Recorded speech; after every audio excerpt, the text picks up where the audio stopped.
Hey everybody, this will be my second episode comparing The Walking Dead, the comic book series, to The Walking Dead, the AMC TV series, which were both fantastic, but both very different. In the very first episode, I pointed out some of the similarities and differences in comparison of the episode 1 to the number 1 issue of the book, which is fantastic. Yes, this is a reprint. I wish I had the original, but I don't. I just have this reprint. The issue I run into is my next one, number 82. Huge things happen between 1 and 82. But I don't have the comic books to show you all the comparisons. So what I'm going to do is I'm going to quickly recap the show, which will take you until episode 82, but there's quite a bit. So I'm going to do 2 separate sections in case you don't want to read it all, or don't want to watch it all. It's huge spoilers, so sorry, it's coming. If you don't want to spoil somehow a show that's been out for more than 10 years, because you're just dying to see it, skip this because that's all I'm doing is spoiling it. But hopefully this will maybe motivate you to go back and watch some of the old episodes because they're great. The old show, better than the new show, better than the spinoffs. So here we go. I'm going to recap quickly season 1, episode 2, all the way through episode 3. And then I'm going to put out a part 3 with a, which will talk about everything from beginning season 4, episode 1, all the way till it starts mingling with 83. 83, then I have a small gap, then it's 90, and then another small gap, and then it's 97, and I have a pretty good run starting at 97. So I hope you enjoy it. If you do, please comment below. It takes a lot of editing to throw these together, so hopefully you dig it. Talk to y'all later. Recapping the series. Rick and Morgan split up and Rick heads to Atlanta. Atlanta is overrun and Rick ends up in a tank in the middle of the street.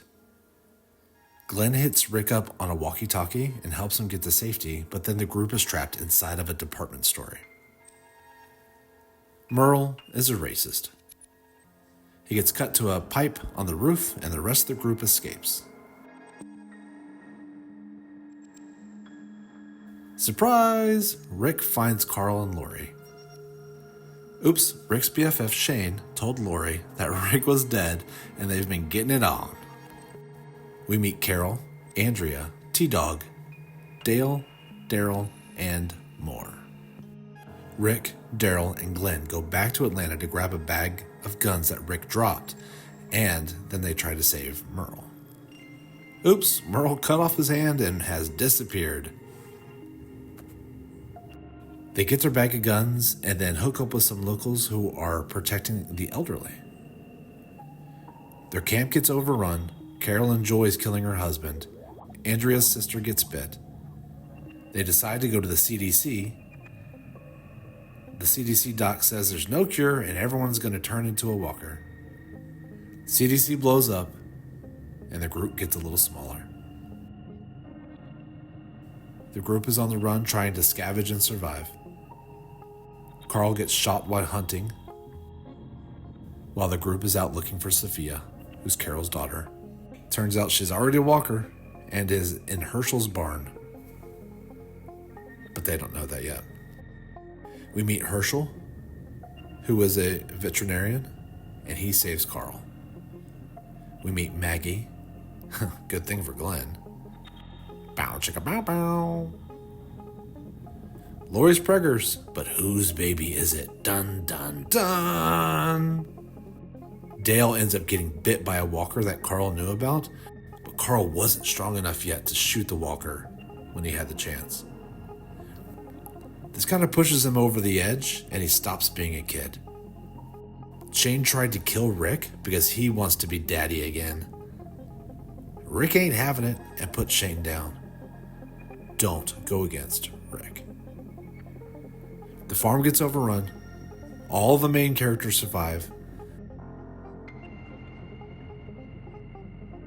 But Andrea is separated from the group. Andrea gets saved by Michonne, and they go off on their own. The rest of the group find a prison and break in hopes of making it their new home.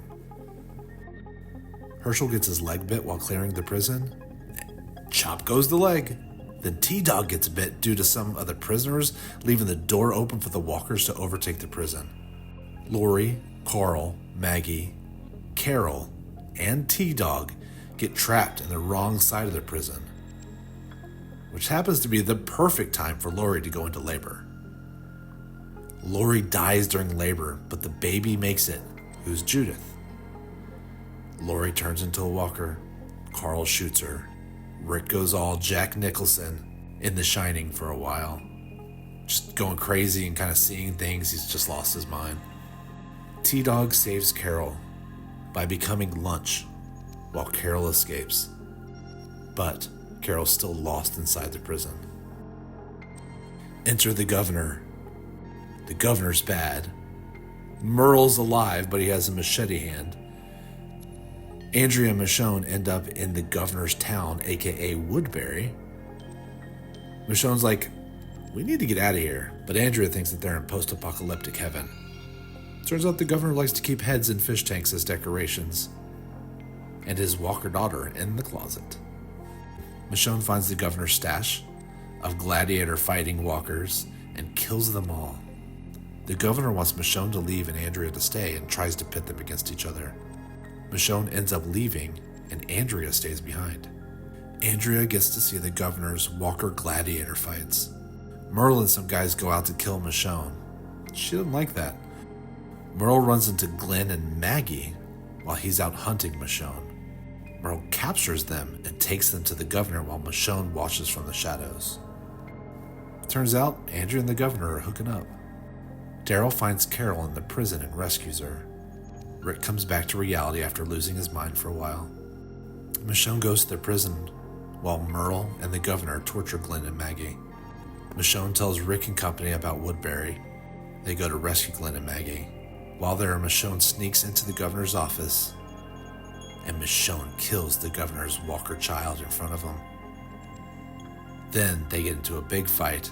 Michonne stabs the governor in the eye, and right before she's about to kill him, Andrea bursts in and draws her gun on Michonne, and Michonne just walks away. Daryl gets caught while the group is escaping from Woodbury, and he gets put in the gladiator pit to fight to the death against Merle.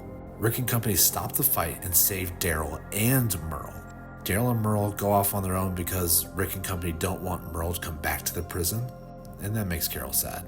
We're introduced to a new group who's been surviving on their own, and they enter the prison through a busted wall, and we meet Sasha, Tyrese, and their group. At this point, Rick is still kind of seeing visions of Lori and talking to ghosts. He can't seem to figure out if they can trust the outsiders, including Michonne. The group starts to question his sanity and his ability to lead. Glenn becomes the de facto leader. He kicks out Tyrese and company. The governor asks Andrea to run Woodsbury while he sneaks out to start attacking the prison. Dale and Merle go back to the prison in time to save Rick. Andrea leaves Woodbury to go to the prison, and she and some of the other folks run into Sasha, Tyrese, and others along the way. Andrea continues to the prison alone while the others go back to Woodbury. After reconnecting in the prison, Andrea goes back to Woodbury with a plan to kill the governor. But when she has the opportunity to do it, she can't. Rick, Michonne, and Carl go back to their hometown because Rick thinks he knows where some guns are, and they run into Morgan. He's lost his mind too due to losing his son Dwayne to his wife/Walker. He should have killed her when he had the opportunity, but he didn't. Turns out Morgan has lots of guns, and Morgan wouldn't go back to the prison with Rick, Michonne, and Carl. I thought it was interesting that when Morgan meets up with Rick, in Morgan's head, Rick is another man wearing Rick's face. I think this is a little bit of foreshadowing to the Whispers, which come far later. Andrea escapes Woodbury, and now the governor wants to kill her too. He catches up to her in an abandoned commercial building, and as he hunts her, he whistles, very similar to another character that we run into in the future. Andrea outsmarts the governor, and we assume that he gets overrun by walkers. But he grabs her from behind right before she gets to the prison and takes her to Woodbury.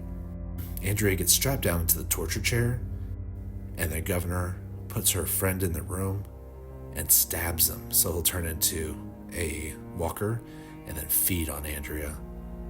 He has this great line where he says, "In this life, you now kill or you die, or you die and you kill."